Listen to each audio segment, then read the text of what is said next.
Hey guys, what's up? Coming to you tonight.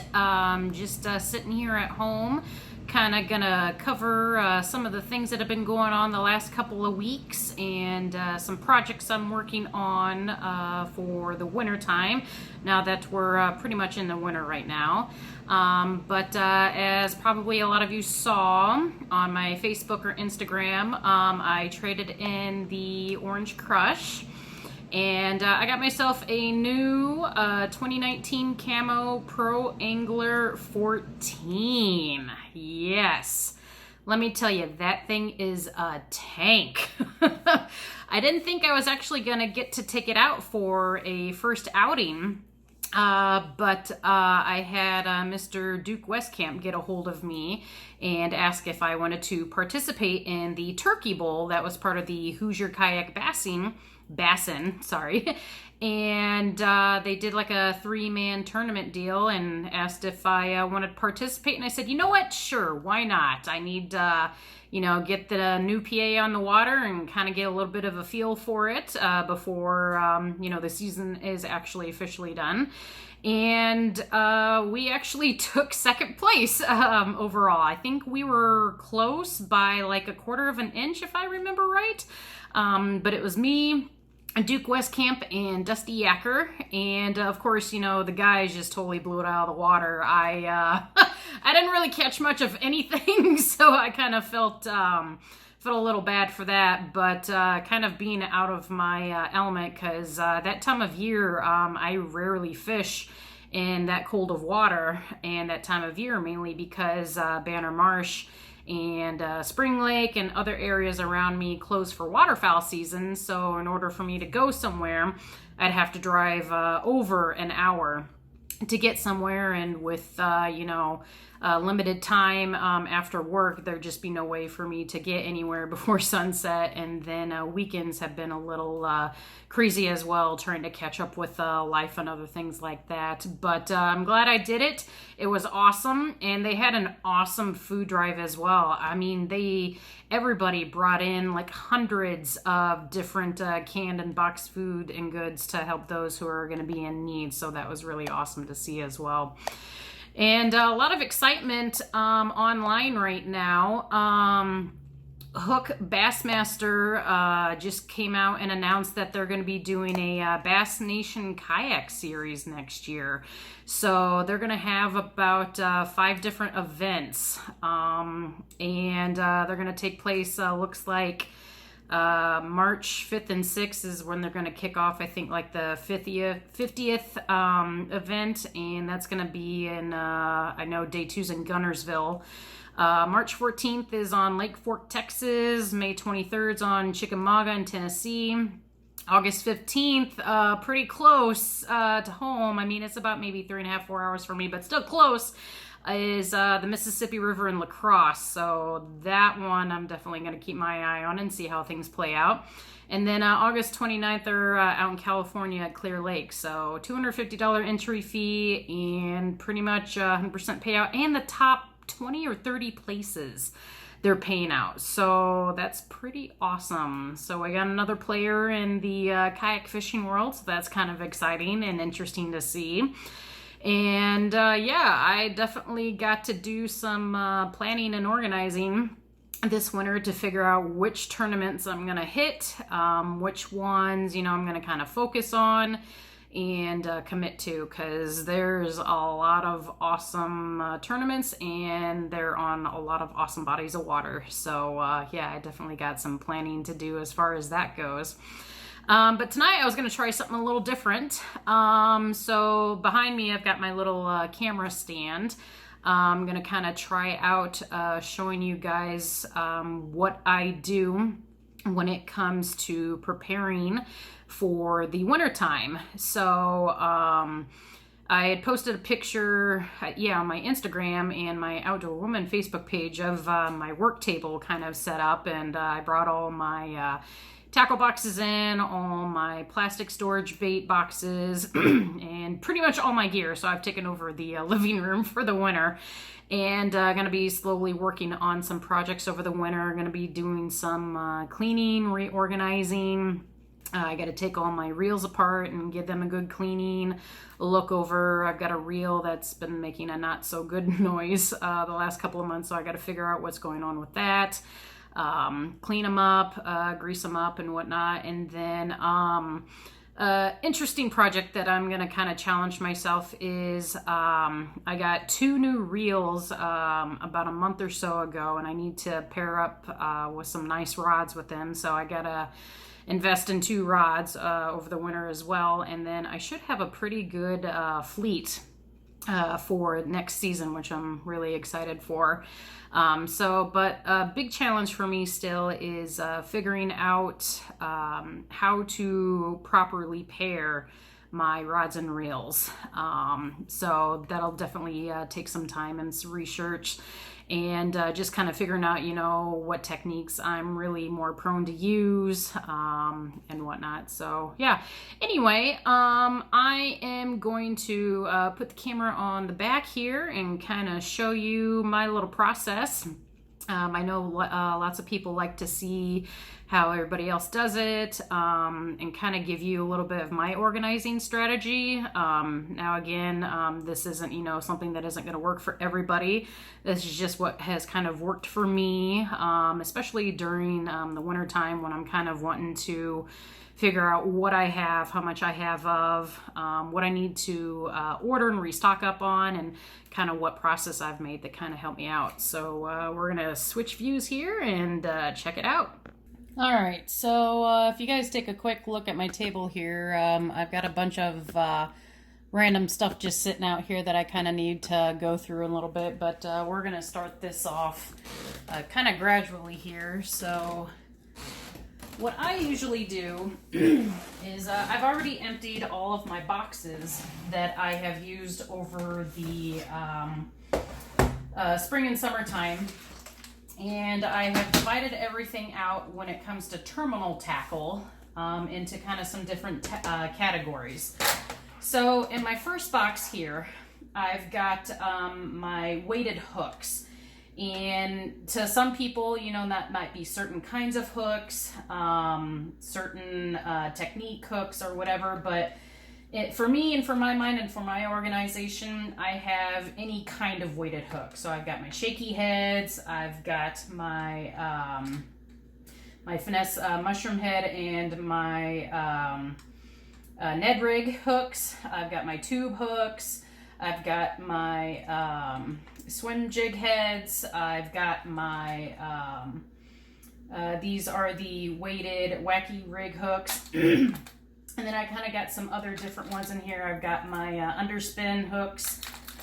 I've got swim bait head hooks, and then you're kind of what you would think of a weighted hook type thing, but I kind of organize them all as kind of under one category. So I've got everything in here. And throughout the season, I'll kind of just take out what I need and sometimes not always pay attention when I'm putting hooks back in here, which I kind of noticed the other day that I had a couple of hooks that were kind of rusted and not looking so good. So it's really important to not only look over your box, but give it a good washout at the end of the season as well, because if you've got any leftover water or rust remaining in here and you just let it sit all season, it can ruin your entire box. So it's really, really important to make sure that they're staying clean and not rusting anything out. So that's my first box I've got here. My second box is my regular hooks. Now these boxes I don't take out on the water with me. These are just basically my storage boxes. So when I'm needing to resupply, I'll just pick what I need out of these. But these are just kind of like my storage in the meantime. These are just my basic simple hooks. I did used to have the hook size in each different compartment, but I never kind of kept up with that. But basically, I've got my my wacky hooks and my drop shot hooks in here, and then I've got my basic straight shank worm hooks, and then of course I've got my my wide gap hooks here, different assortment type things too. So again, I'm gonna go through and check and see which hooks need replaced, and what sizes I might need to order, and kind of go from there. Moving on to my next box, and you can kind of see where my method to the madness kind of started and ended. But basically this is my weight box, so I've got all my different weights in here. All these weights right here are your basic lead weights, and then I've got my tungsten drop shot weights, and then everything over through here down into here, that's all my tungsten weights. I just haven't labeled my weights just yet. And then kind of like a little bit of some etc. things in here as well. So I got some underspin hook attachments on here. I've got my spring hook things in here. I got my bobber stops, and just kind of like some other little etc. type of things. So again, you know, these aren't necessarily hooks and stuff, but they can still be susceptible to rust and whatnot. So I'll double check to make sure that this box hasn't gotten wet and that nothing in here is going to cause any damage to anything else. So that's what I've got in there. And so, oh, you know what? Actually, I lied. I hadn't emptied out all of my boxes yet from this season. This was actually from the turkey bowl. So I had a different assortment of crankbaits and lipless cranks that I took. So I've just kind of created a little bit of a pile over here of stuff that I still need to kind of go through. But again, it's kind of the same simple concept of what I need to do and what I need to get done. And then of course I had my jerkbait box in here as well, which I still need to empty and go out with. But basically what I'll do in the winter time, and I've got a big stack over here, is I've got everything kept in just like a basic container. These aren't the watertight ones like these are, because these are the tackle bins that I'll take out on the water with me, but these are just more for my storage. And yeah, I know it's Bass Pro, but they were cheap at the time. But basically, it's kind of self-explanatory. So micro jigs, you know, I keep all my micro jigs in here, and then regular jigs, I just name it jigs. Again, you know, there's no right or wrong way to do it. This is just my method to the madness. I'll try to organize by color. Sometimes it stays that way. Sometimes it's a big mess halfway through the season and I have to go through it. But this is what works for me. And then underneath here, underneath my table, you can probably see a little bit as well. I've got all my boxes of my plastics. I'm a little bit OCD when it comes to storage and organizing. So I kind of like to know where I have things, how I have things, and how much of what I have. So this box, you know, is craws and creatures. So anything craw and somewhat creature related, I'm going to have in here. So I'm going to go through my packages to kind of see what I have in here, what I need to restock up on. See if anything's been melted together. The Z-Man turd stuff is kind of notorious for melting if you're not careful with those. So I'll even go through my boxes as well to see what I need to stock up on, what needs replenished and replaced. And another thing too is checking hooks. Now you can see in this box, I got some rust going on in there, so I need to go through the hooks in here to see who's causing some trouble in here, or if it's just kind of one of those random things. Couple other important things to note. You know, I've got two big cabinets out in the garage where I keep everything. And I'll just kind of open the boxes that I need, take what I need out, and go from there. Definitely things to work on and kind of get better at is to make what are called well, I'm not sure if they really have a name or whatnot, but have a box that's already set up and ready to go for a quick outing. So if you guys watch Tactical Bassing, Tim Little and having a brain fart on his name, but those guys are awesome. And they kind of explain just about anything and everything. And one of their episodes, they had talked about having like a couple basic boxes of like specific techniques already planned out in a box. That way you don't have to worry about digging and rooting through, you know, your piles and piles and boxes of different baits. You've already got one that's ready to go. And I actually started doing that for local lakes around here, so especially Banner, because there are techniques that you are going to use consistently and that aren't really going to change much. So what I would do is I would have about 2 or 3 different boxes, and I would have my top water, so my frogs, my ploppers, my buzz baits, my spooks, things like that. I would kind of have those in one box, and then the next box I'd have like my crankbaits, chatterbaits, you know, swimming baits, that type of thing, and then I'd have like another plastic box. But one of the great things about having the Hobie Pro Angler now is that with the Outback, I was pretty limited on space, so I kind of had to have all my plastics in separate boxes in my crate on my kayak. Well, now with the Pro Angler, I don't have to worry about that at all. I can have my plastics in a container underneath my seat, and I'm still going to have plenty of room. So now what I need to work on and figure out is I did get a couple of plastic bins, and I did use one of these. I got these at Walmart. They were like $4. And this one, it was actually almost a little bit too big, but then again, it was really stuffed full because I didn't know what to take.